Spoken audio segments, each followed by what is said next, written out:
ప్రతి ఒక్కళ్ళు ఈ సినిమా ఇది కొట్టాలి సార్, ఇది కొట్టాలి, ఇది పండగ. ప్రతిరోజు మా ఇంట్లో ప్రతి షూటింగ్ అంటే పండగ జరిగే షూటింగ్. ఈ షూటింగ్లో హీరో గారు గుర్రం నుంచి పడబోయాడు. ఎక్కడ మన అది ఎవరన్నది గుజరాత్లో. షాక్ అయిపోయాను నేను. కింద పడితే ప్రాణం పోయేది ఆ రోజు. పవన్ కళ్యాణ్ గారికి ప్రాణం పోయేది. మాకు తెలియదు ఆ గుర్రం మా మాట ఉంటుందని. డైరెక్టర్ ఉన్నాడు, నేనున్నాను. గుండె ఆగిపోయింది ఆ రోజు. పొరపాటున ఎన్ని ప్రమాదాలు తట్టుకున్నామండి ఈ సినిమాలో, ఎన్ని ప్రమాదాలు. ఎంత కష్టపడ్డాడండి హీరో గారు. ఏం చెప్తే డైరెక్టర్ ఏం చెప్తే చేయమన్నాడు, ఏం చెప్తే చేశాడు. ఏం జనం దీనికి బ్రహ్మరథం పట్టారు. పవన్ కళ్యాణ్ అభిమానులు కడుపు నిండా ఒకే రోజు బిర్యానీ, చికెన్ బిర్యానీ, మటన్ బిర్యానీ అన్ని కలుపుకొని కడుపు నిండా నిద్రపోయిన ఈ సినిమాని ఈ విధంగా రిలీజ్ చేయటం నా అదృష్టం. మా సత్యనారాయణ గారికి, ఈ సత్యనారాయణ గారిని ఎందుకు ఎన్నుకున్నానంటే జనసేన నాయకుడు ఆయన. పవన్ కళ్యాణ్ గారిని నాకంటే ఎక్కువ అభిమానించేవాడు. పవన్ కళ్యాణ్ గారిని నాకంటే ఎక్కువ ఉన్నత స్థాయిలో చూడాలని గొడవ కూడా చేసేవాడు. అట్లాంటి ఆయన చేతిలో ఈ సినిమా పెడితే అద్భుతంగా ఉంటుంది. ఈ సినిమాని ప్రతి ఒక్కరూ ఈరోజే రిలీజ్ అయిందనే విధంగా చూసే విధంగా ఈరోజు ఇంత క్రేజ్ రావటం అంటే, గబ్బర్ సింగ్ రిలీజ్ అప్పుడు ఎన్ని ఫోన్లు వచ్చినా అన్ని ఫోన్లు వస్తాయి, నాకు టికెట్లు అని. నేను థియేటర్లకు ఫోన్ చేసిన టికెట్లు, సార్ ఇది సెకండ్ రిలీజ్ అని మేము ఆల్రెడీ అన్ని పెట్టేస్తే మొత్తం అయిపోయినాయి సార్, మాకే టికెట్లు లేవంటున్నారు వాళ్ళు. నేనేం చెప్పాలి, నాకు అర్థం కావట్లేదు. థియేటర్లు పెంచుతున్నాం, అద్భుతంగా చేస్తున్నాం. ఇది సినిమాని ఇంకొకళ్ళు రిలీజ్ చేయాలంటే కూడా గబ్బర్ సింగ్ అంత కలెక్షన్ రావాలని అనుకొని రిలీజ్ చేసే స్థాయిలో ఉంటుంది ఈ సినిమా రిలీజ్. ఏ సినిమా రిలీజ్ గబ్బర్ సింగ్లా కలెక్ట్ చేస్తండి అని ఏ సినిమా అయినా ఈరోజు తెలుగు సినిమా రంగం భారతదేశంలో తెలుగు సినిమా రంగం వైపు చూస్తున్నారు.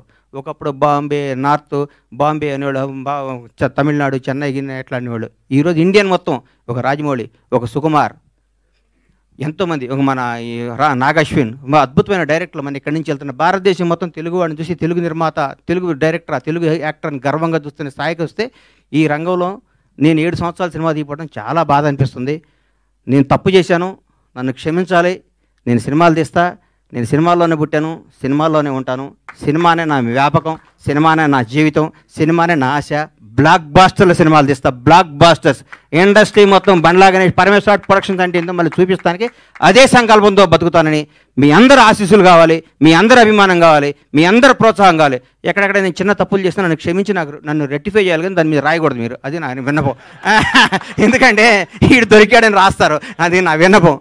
అందుకని థ్యాంక్ యూ. ఈ సినిమాను ఆదరించి మళ్ళీ ఈ సినిమాకు వచ్చే కలెక్షన్స్ బిత్తరపోయే విధంగా ఉండాలని మనస్ఫూర్తిగా కోరుకుంటూ, ముఖ్యంగా పవర్ స్టార్ అభిమానులకి మనందరికీ నేను చెప్తున్నా, ఇంతకుముందు పవర్ స్టార్ పవన్ కళ్యాణ్ గారు, మనం ఏం చేసినా పవన్ కళ్యాణ్ అభిమాని ఎగిరినా న్యూసే, తగ్గిన న్యూసే. ఇప్పుడు నేను చెప్తున్నా, గౌరవ ఆంధ్రప్రదేశ్ రాష్ట్ర ఉప ముఖ్యమంత్రి, జనసేన నాయకుడు, ఈరోజు భారతదేశాన్ని పరిపాలిస్తున్న ప్రభుత్వంలో ఒక కీలక పాత్ర పోషిస్తున్న మహోన్నత వ్యక్తి. మనం థియేటర్లో చాలామంది థియేటర్లు ఎందుకు ఇవ్వట్లేదు అంటే, బాబోయ్ మీ పవన్ కళ్యాణ్ ఫ్యాన్స్ మా సీట్లు ఎరగొడతారంటున్నారు. మీ అందరికీ చెప్తున్నాం సార్, ఎగ్జిబిటర్స్ అందరికీ, మా పవన్ కళ్యాణ్ ఫ్యాన్స్ ఇంతకు ముందు కాదు, క్రమశిక్షణ గల వాళ్ళు, మీ సీట్లు ఎరగొట్టరు, ఆనందం తెలియజేసుకుంటారు, మీకు ఏ నష్టం చేయరు. దయచేసి మాకు థియేటర్లు ఇవ్వండి. దయచేసి చేతులెత్తి నమస్కరిస్తున్న ఎగ్జిబిటర్స్ అందరికీ థియేటర్స్ ఇవ్వండి. పవన్ కళ్యాణ్ ప్రతి ఒక్క అభిమాని సెప్టెంబర్ 2వ తారీఖు నాడు ఉదయాన్నే గుడికి వెళ్తాడు, 11 థియేటర్కి వెళ్తాడు. ఇది కన్ఫర్మ్. గుడికి వెళ్ళి పవన్ కళ్యాణ్ 100 ఏళ్ళు బతకాలనుకుంటారు, థియేటర్కి వచ్చి పవన్ కళ్యాణ్ ఉత్సవాలు చూసుకుంటారు. ఈ రెండింటిని మాత్రం మీరు మమ్మల్ని నిరుత్సాహపరచొద్దు. దయచేసి ఆంధ్రప్రదేశ్లో ఉన్న, తెలుగు రాష్ట్రాల్లో ఉన్న ప్రతి ఎగ్జిబిటర్కి చేతులెత్తి నమస్కరిస్తే రిక్వెస్ట్ చేస్తున్నా, థియేటర్ ఇవ్వండి. మీ థియేటర్ పవన్ కళ్యాణ్ ఫ్యాన్స్ తరపున, పవన్ కళ్యాణ్ అభిమానుల తరపున, ఒక అభిమానిగా, పవన్ కళ్యాణ్ భక్తుడుగా నేను మీ అందరికీ మాటిస్తున్నాను, మా వాళ్ళు థియేటర్లు ఎరగొట్టరు, థియేటర్లు ఆగం చేయరు. పవన్ కళ్యాణ్ మనుషులు అండి మేము. మా బాస్ ఇలా ఆంధ్రప్రదేశ్ రాష్ట్ర ఉప ముఖ్యమంత్రి, జనసేన అధ్యక్షుడు, ఇంతకుముందు పవర్ స్టార్ కాదు. మేము మా దేవుడి కోసం మీకు ఏ హాని తలపెట్టాం, మేము అభిమానించుకుంటాం. ఈ గబ్బర్ సింగ్ సినిమా తీస్తే మాకు దైవ దర్శనం జరిగినట్టు, కాబట్టి మా దైవ దర్శనానికి మీరు ఆటంకం కలిగించొద్దని రిక్వెస్ట్ చేస్తున్నాం. ఈరోజు ప్రతి ఒక్క కార్యకర్త, తెలుగుదేశం లేదు, బీజేపీ లేదు, ఆంధ్రప్రదేశ్లో ఉన్న జనసేన ప్రతి ఒక్కళ్ళు రోజు థియేటర్లో ఉంటామంటున్నారు. మీరు థియేటర్లు అయిపోతే ఎట్లా సార్? ఇవ్వండి, దయచేసి ఇవ్వండి, మమ్మల్ని ఎంకరేజ్ చేయండి. Thank you. Super sir, thank you.